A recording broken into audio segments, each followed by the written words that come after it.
Hello, you're watching Initiative Africa. My name is Asha Sampath. Welcome to your weekly magazine featuring Africa on the move through smart innovations and initiatives that work. Today, we dive into the creativity of African cinema, particularly Nigerian cinema, that we're exploring from Paris with our guest and the producers of the Nollywood Week Festival. It's time for Initiative Africa. Let's get on with the show with our top stories today. A passion for stories told by Africans led him to cinema, from the French embassy in Nairobi, where he develops audiovisual partnerships. He occupies a privileged position in following the development of the seventh art on the continent, and Nollywood in particular. Serge Noukoué is our guest today. As the attaché in charge of culture, audiovisual and cinema, essentiellement à créer des partenariats en fait. My role consists of creating partnerships, in allowing synergies to take place between the cinema industry here in France with what is broadly happening in East Africa. Long live to Nigerian cinema. Like every year, Nollywood makes a stop in Paris for a highly colourful festival. These are themes that speaks to me, and I think it's great to do something for our continent because Africa has always been used to European, American, Western films in general. So it's good to have movies that really speaks to us. We're heading for Accra, in a place still rare in Africa, a library dedicated to African authors as well as authors from the diaspora to showcase their contribution to world literature. We are a library that focuses on books by writers of African descent. And when we say African descent, we mean African, African American, Caribbean, Black British, Black European. Last month, the Nollywood Week Festival celebrated its 10th anniversary in Paris. This year's event showcased the very best of contemporary Nigerian cinema. With nearly 2,500 films produced yearly, it has become the world's second largest film industry and a major economic force in Africa. Its production, which is undergoing a major transformation, is already attracting Netflix and Amazon, which have opened their platforms to welcome them. Lionel Koshwa wanted to find out more. Take a look. Nollywood Week in Paris. During 4 days, fans and professionals of the Nigerian cinema flocked to the Arlequin to discover the latest productions from this prolific film industry, but also discuss its future, with the contribution of a special guest surprising fans and who came to support the initiative. These are themes that speaks to me, and I think it's great to do something for our continent because Africa has always been used to European, American, Western films in general. So it's good to have movies that really speaks to us. The program includes some 30 short and feature-length films and masterclasses with movies presenting various genres this year. Regarding themes, we are really on a very broad spectrum. We've got everything from comedy and horror to thrillers. We've got all kinds of genres. Nigerian directors, producers, actors and actresses turned out to defend their films in front of a French audience captivated by the quality of the selected films. J'ai vécu des instants magiques. I experienced magical moments with the actors and the story and roles they played perfectly. What interests me in a film is also the finale, as we held our breath on the edge of our seats from the beginning to the end. I thought it was brilliant. While Nollywood has long suffered from a bad reputation since its birth in the streets of Lagos in the early 90s, the films screened this year reflect today's fast-growing Nigerian production. Over the last 15 years, it has entered a new era marked by increased cinematographic quality, greater resources, better-made films, and better acting are all changing the game.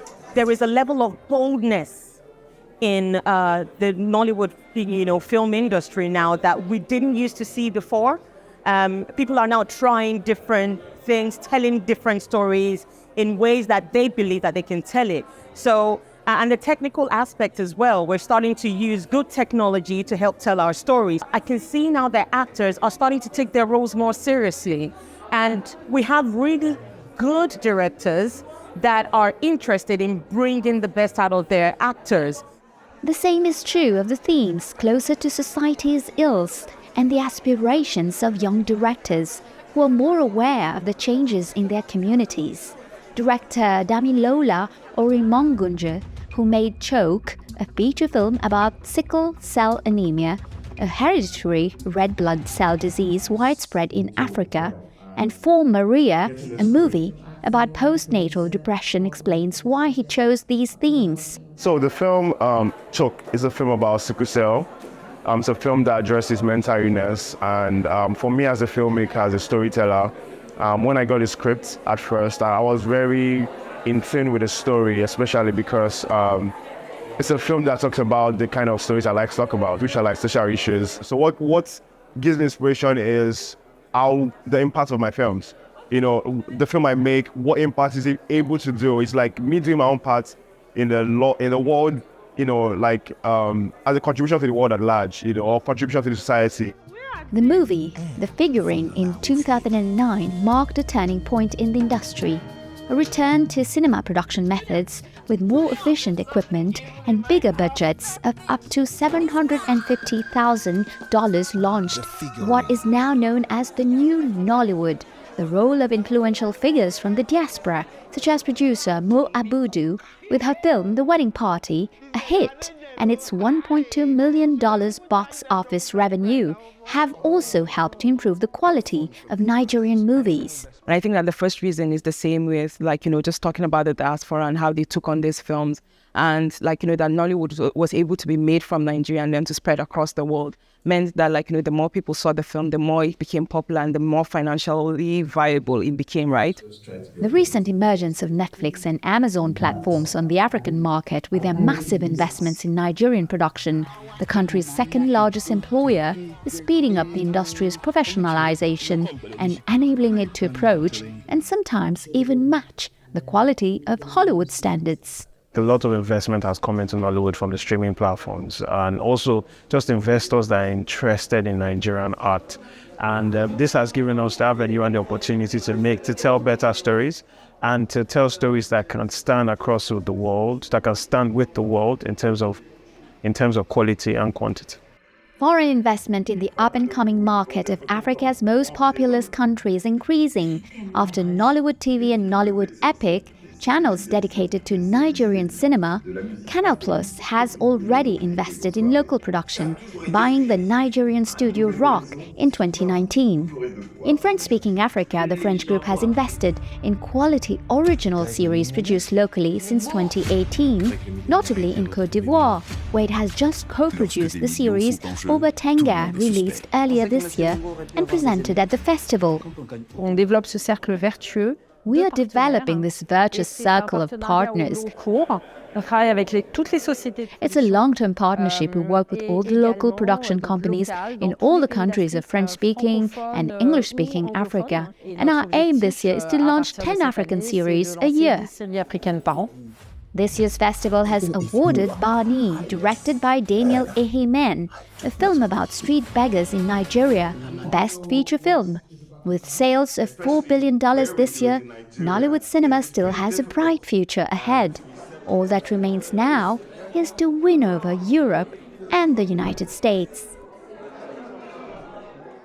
And now we meet the man behind the success of the Nigerian Film Festival in Paris, Serge Noukoué. He is the co-founder and executive director of the Nollywood Week Festival. He is striving to change the image of African cinema, mainly to give the prolific Nigerian sector its letters of nobility. He spoke to our journalist Lionel Koshwa about his career as well as his analysis when it comes to the vitality of Nigerian cinema. Let's listen to him. Hello, Serge Noukoué. Thank you for joining us on Initiative Africa. You're Franco-Beninese director and creator of the Nollywood Week Festival in Paris, which has become the benchmark for Nigerian cinema in France and Europe. Can you start by telling us a little bit about yourself? Alors, d'abord, c'est vrai qu'au niveau de mes études, donc j'ai fait des études dans le domaine. In terms of my education, for my master's degree, I focused on culture, particularly in the management of cultural projects. In fact, from the very start, I realized the importance of the relationship between culture and development, and so I decided to actively get involved. It was a way I could contribute to developing creative industries on the African continent. As a result, my professional path led me to Nollywood and Nigeria, with the idea of promoting the industry and to make it possible for the public to learn about Nollywood. Le grand public puisse connaître Nollywood. You are the Cinema and Media Cultural Attaché at the French Embassy in Kenya. What is your role exactly? Alors mon travail en tant qu'attaché en charge de la As the attaché in charge of culture, audiovisual and cinema, my role consists of creating partnerships in allowing synergies to take place between the cinema industry. S'effectuer entre l'industrie du cinéma ici en France avec Here in France, with what is broadly happening in East Africa, I help train audio-visual industry professionals in these countries and create partnerships that can lead to co-productions or even set up the sort of collaborations for the development of the creative industries and particularly of the audiovisual industries between West Africa and France. l'audiovisuel entre l'Afrique de l'Est et la France. Where does this passion for African cinema come from? Ma passion pour le rapport au cinéma africain, en fait, My passion for African cinema is based on what the cinema shows us. We are in the world of images, in the world of communication, and all that is intensified by the social networks. Above all, though, we understand the importance of images. So if you talk of the image, it's not just about cinema, but the cinema remains perhaps the most powerful tool when it comes to the image. Le plus puissant dans le domaine de l'image, et c'est vrai que j'ai toujours été intéressé. And I've always been fascinated by what Africans say about themselves and the stories told by Africans rather than those we're used to seeing through the traditional media. And so for me, Nollywood was the perfect example of the fact these are people who finance their own films without necessarily having a lot of resources. But in fact, Nollywood has allowed all its creators to tell their stories to the world. How did this festival come about, and what was your motivation? The festival was born out of a common passion between me and the others who were in at the start of the venture, in particular the co-founder of the festival, Nadura Shakur. And the idea was really to change the image, to change the narrative, as they say, around African cinema and Nigerian cinema. A cinema which for a long time was seen as amateur, not really professional. The idea was to show that there was more to Nigerian cinema, and that, in short, that was the origin of the Nollywood Week. Nigerian cinema, commonly known as Nollywood, has become the world's second largest producer of movies. Where does all this energy come from? Such energy can be explained first by demographic factors, since Nigeria is the most populous country in Africa, which is a very important and essential factor in the development of the industry. Then, from a chronological point of view, the cinema industry developed in the early 90s, when there was the democratization of digital tools, cameras, and so on, that suddenly became available to everyone in terms of cost. You know, before that, the films the public could watch were essentially from elsewhere, from India, China, America. Suddenly, however, there was the possibility for the Nigerian public of seeing themselves on the screen, of being able to identify with the images, and it really was a turning point. People quickly understood the appetite for Nigerians to be able to identify with local stories with local heroes, local stories, and hopes.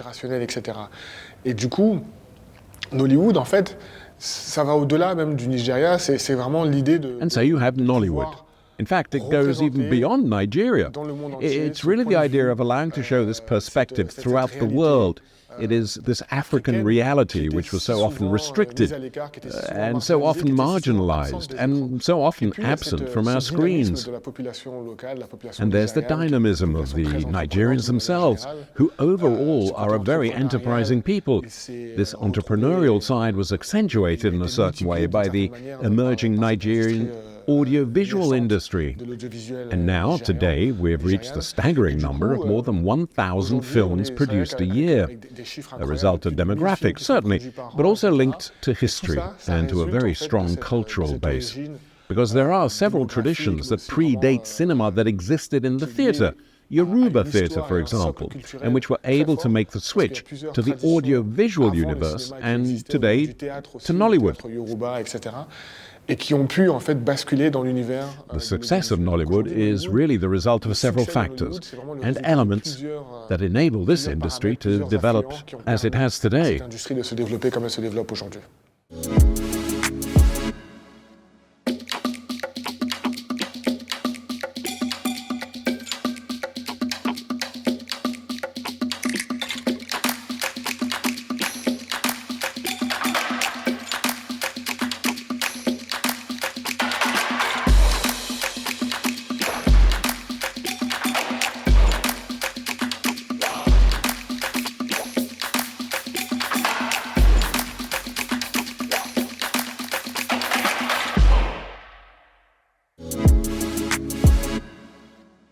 Welcome to the second part of our show. African literature is beginning to make a name for itself, not just on the continent. It is being exported with a new generation of writers celebrated worldwide, and it is also attracting enthusiasts. In Accra, Anglo-Ghanaian Sylvia Arthur had the idea of developing her collection into a library of 4,000 works to pay tribute to the continent's contribution to world literature and encourage young authors. Our journalist John Awotwi visited this exceptional place. Take a look. Ghana's burgeoning literary scene has received a significant boost with the introduction of the Library of Africa and the African Diaspora, Ghana's first subscription model library, founded by Ghanaian British writer Sylvia Arthur. It's in the heart of Accra. In Ghana, there is a lack of access to culturally relevant books. And when I say culturally relevant books, I mean books that are reflective of the people who are reading them. So we are a library that focuses on books by writers of African descent. And when we say African descent, we mean African, African American, Caribbean, Black British, Black European. Sylvia Arthur is a book enthusiast with over 4,000 books in her personal collection. Her collection includes some very rare autographed books by Kwame Nkrumah. So in this display cabinet here, we have books that are rare and out of print and signed, and they're very difficult to get hold of today. One of them is Kwame Nkrumah's signed autobiography, Ghana My Autobiography, signed by Kwame Nkrumah, the first president of Ghana in 1963. Below that, we have a whole collection of signed first edition Aikwe Amar books. Aikwe Amar, famous Ghanaian writer, probably best known for his 1968 book, The Beautiful Ones Are Not Yet Born. I call him Ghana's Chinua Achebe, but his books are very difficult to get hold of, let alone to get first editions and rares, and so we have a whole collection down there. And then above on the display cabinet here, we have Kamara Lai, The Dark Child. Kamara Lai, Guinean writer. Sylvia opened the library in 2017, using 1,300 books from her personal collection and making many rare works accessible to Ghanaians for the first time. The library currently serves a broad spectrum of patrons, from professionals to school children and students, as well as musicians. Sylvia aims to use her library to support the country's literary scene, which, while currently struggling, has great potential. She occasionally holds seminars and workshops for writers and other literary creatives, transforming her space into a collaborative environment where Ghanaian writers and book lovers can share ideas. One of the ways we try to get around people's kind of reluctance to read is that we host a number of events in this space. So it's not just a library that's, you know, a dead space for books. We have music performances, we have spoken word events, we have film screenings. We do a ton of events that bring people into the library so that they're not necessarily coming here for the books initially. The library operates on a subscription basis. Members pay roughly $8 a month to borrow up to 2 books at a time. Children pay $3.50 and can take 4 books. Foziatu Moro, a graduate student of the University of Ghana, is a patron of the Library of Africa and the African Diaspora. Over the last 2 years, she has found the library a useful resource for her academic work and for her own ambitions as a fictional writer. I see myself writing beyond the academic works that I would ordinarily write if I go into academia. I see myself writing creative nonfiction because then I'm almost around facts all the time, so it's very difficult to move beyond facts to fiction. And being here, I have been introduced to so many forms of creative nonfiction which have widened or broadened my scope about the genre and how, as a historian who deals with fact, can maneuver my way around it and produce creative nonfiction as well. So yes, I aspire to write, and I feel this is like the perfect setting for me. Most of the people who come to this library, whether they're members of book clubs, whether they're just interested in books and want to be in the space, I would say are mainly women. The library is a sure way to impact the reading culture of Ghanaians and spur an interest, particularly in Africa's own literary arts. What does the future hold for African cinema? With new training schools for filmmakers in Africa and opportunities offered by streaming platforms, the sector is in full swing. Our guest Serge Noukoué tells us more. The Nollywood film was often criticized for a lack of quality, particularly in terms of the script. In recent years, this seems to have changed with the arrival, for example, of stories highlighting the LGBT community. What's your take on that? C'est vrai que pendant de nombreuses années, effectivement... It's true that for many years Nigerian cinema was not known for its great screenwriting. I believe over the years we have, in fact, seen a change. We have seen an evolution in scripting. Une évolution dans ce domaine-là, liée au fait que quand même cette industrie a commencé... Let's remember that when this industry started to take off, it was with many people who hadn't the experience or the training, a sort of System D, learning on the job.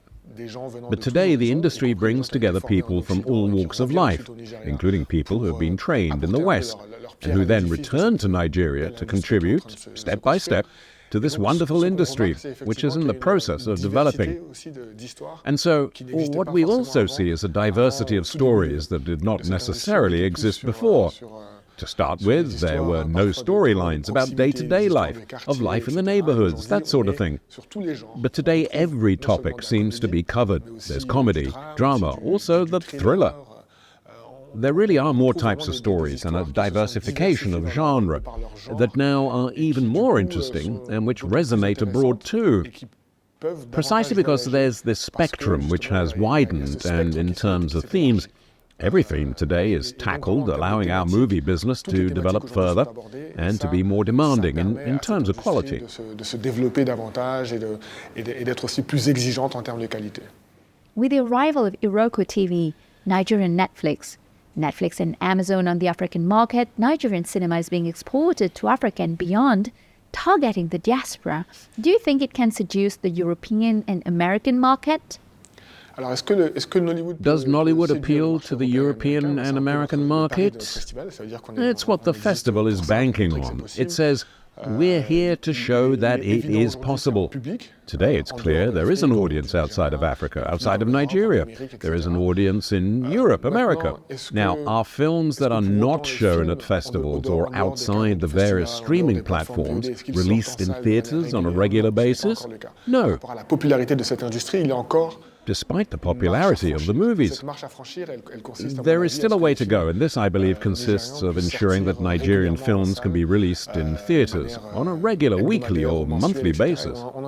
We are more advanced today than we were in 2013 when we organized the first festival.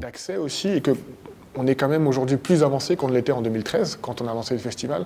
Donc je reste optimiste. I remain optimistic about the future of our films in France, in Europe and across the world.